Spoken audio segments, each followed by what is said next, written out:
नमस्कार, day to day news Bharat में आपका स्वागत है। मैं हूं प्रियंका। कॉकरोच जनता पार्टी के प्रमुख अभिजीत दीपके ने भूख हड़ताल खत्म कर दी है। दिल्ली पुलिस ने अभिजीत दीपके को हिरासत में ले लिया है। उन्होंने सभी सांसदों से छात्रों के समर्थन में खड़े होने की अपील भी की है। सोनम वांगचुक सफदरगंज अस्पताल में भर्ती हैं। आज उनकी भूख हड़ताल का 23वां दिन है। सोनम वांगचुक ने अस्पताल में पत्र लिखकर कहा कि संसद मार्च में जाना है, मुझे डिस्चार्ज करें। उधर सीजेपी प्रवक्ता सौरभ दास और आशुतोष रांका केंद्रीय मंत्री जेपी नड्डा से मिलने के लिए पहुंचे हैं। इससे पहले सुबह 10 बजे पुलिस ने जंतर मंतर पर कॉकरोच जनता पार्टी के प्रदर्शनकारियों पर लाठीचार्ज किया। इससे कई लोगों को चोटें आई और कई लोगों के सिर भी फूट गए।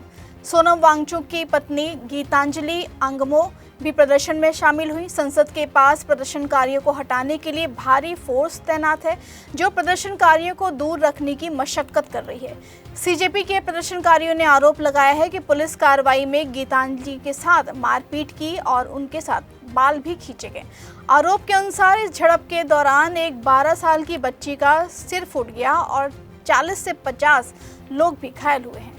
इससे पहले सीजेपी के समर्थन संसद भवन के करीब पहुंच गए। प्रदर्शनकारियों ने संसद में घुसने की कोशिश की। इसके बाद संसद की सुरक्षा बढ़ा दी गई। मेन गेट को बंद कर दिया गया। पुलिस ने प्रदर्शनकारियों को रोकने के लिए आंसू गैस के गोले दागे। इसके बाद भीड़ तितर बितर हो गई। जब बाहर यह हंगामा चल रहा था, मिली जानकारी के अनुसार उस समय पीएम मोदी समेत सभी सांसद संसद में मौजूद थे। सुबह प्रदर्शनकारी राजीव चौक और मंडी हाउस मेट्रो स्टेशन में भी घुस गए थे। कुछ लोग बैरिकेडिंग तोड़कर पार्लियामेंट स्ट्रीट थाने तक भी पहुंच गए थे। कॉकरोच जनता पार्टी के प्रदर्शनकारियों के साथ पुलिस की झड़प भी हुई है। पुलिस ने प्रदर्शनकारियों पर आंसू गैस के गोले भी छोड़े। जंतर मंतर से संसद तक के 1.5 किलोमीटर के रास्ते में सिर्फ प्रदर्शनकारी ही दिखाई दे रहे हैं। इसके बाद उन्हें हिरासत में भी ले लिया गया। वहीं समाजवादी पार्टी के तमाम युवा सांसदों कार्यकर्ताओं के साथ डिम्पल यादव भी जंतर मंतर पर आंदोलन के समय पहुंची।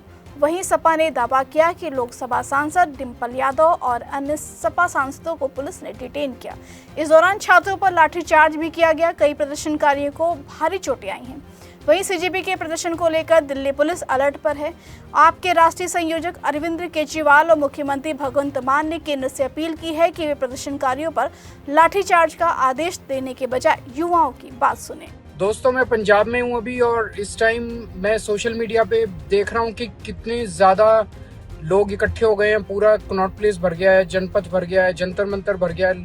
हजारों लाखों की संख्या में युवा पूरे देश भर से आए हुए हैं और सरकार इनके ऊपर पूरे अपनी दमन शक्ति इस्तेमाल कर रही है, लाठीचार्ज कर रही है, मार रही है इनको। इंटरनेट बंद कर दिया, उधर उनको संसद जाने से रोका जा रहा है। ये गलत है। युवा आखिर जाएं तो जाएं कहाँ? पहले आप इनके पेपर लीक करा देते हो, फिर पेपर दोबारा करा देते हो तो उसमें पूरा इवैल्यूएशन गड़बड़ हो जाता है। वो शिकायत पे शिकायत करते हैं, उनकी सुनवाई नहीं होती। आखिर बच्चे जाएं कहाँ? उनका तो आपने भविष्य बर्बाद कर दिया। अब जब वो आप अपने न्याय मांगने के लिए सड़क पे उतरते हैं तो आप उन पे लाठीचार्ज कराते हो। ये तो बिल्कुल सही नहीं है। बच्चों में बहुत ज्यादा गुस्सा है। मैं मोदी जी से कहना चाहता हूँ कि बच्चों के गुस्से को संभालिए, नहीं तो ये आपके लिए बहुत भारी पड़ेगा। बच्चों के साथ बैठ के बात करो। हमारे बच्चे हैं, हमारे देश के बच्चे हैं, इनके साथ बैठ के बात क्यों नहीं करते? इतना क्यों अहंकार है? मेरे साथ पंजाब के भगवंत मान साहब भी हैं, पंजाब के मुख्यमंत्री, वो भी अपनी बात रखना चाहते हैं। 1 मिनट। बहुत से बच्चे ऐसे हैं जो ये सोचते हैं ये किताब मेरी जिंदगी बदल देगी, ये किताब मेरे परिवार का भविष्य बदल देगी। मैं किताब पढ़ूंगा। सुबह सुबह 3 बजे का अलार्म लगाकर बच्चे बैठते हैं। सिटिंग 14 घंटे की सिटिंग होती है, तब जाके कहीं वो नीट का एग्जाम की तैयारी करते हैं। अब एक दिन पता चले 2 दिन पहले जी वो तो पेपर लीक हो गया। वो तो बड़े बड़े जो अमीर बंदे थे उन्होंने पेपर खरीद लिया, उन्हीं के बच्चे आएंगे। तो ये तो बिल्कुल सही नहीं है। मैं जंतर मंतर पे जो भी इनका हमारे स्टूडेंट्स का जो प्रदर्शन है, मैं उसकी सपोर्ट करता हूँ। हम एक साथ हैं। जिंदाबाद, इनकलाब जिंदाबाद। अब संसद के पास स्थित रेल भवन के सामने जुटे प्रदर्शनकारियों को वहां से हटा दिया गया है।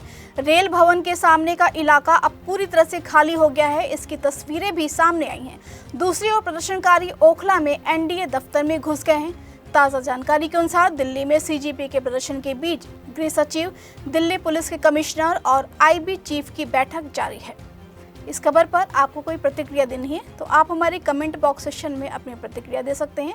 यहाँ कंस्ट्रक्शन में हम क्वालिटी से नहीं खेलते हैं। यहाँ पे कंस्ट्रक्शन फील्ड से नहीं प्रिसीजन से हो रही है। तो genesis Heights project RERA approved है, एसबीआई अप्रूव्ड है, कंस्ट्रक्शन फुल स्विंग पे है। दैट मीन्स आपकी इन्वेस्टमेंट 100% सेफ है। तो चंडीगढ़ यहाँ से मात्र 4 मिनट, एयरपोर्ट 10 मिनट की दूरी पे, decathlon, D mart, KFC, McD, everything with in 2 minutes.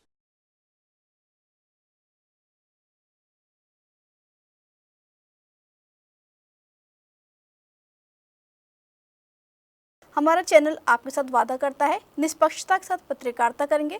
हमारे चैनल का कोई भी पत्रकार ना किसी से कोई तोहफा लेगा, ना ही कोई इश्तिहार लेगा और ना ही किसी को ब्लैकमेल करेगा।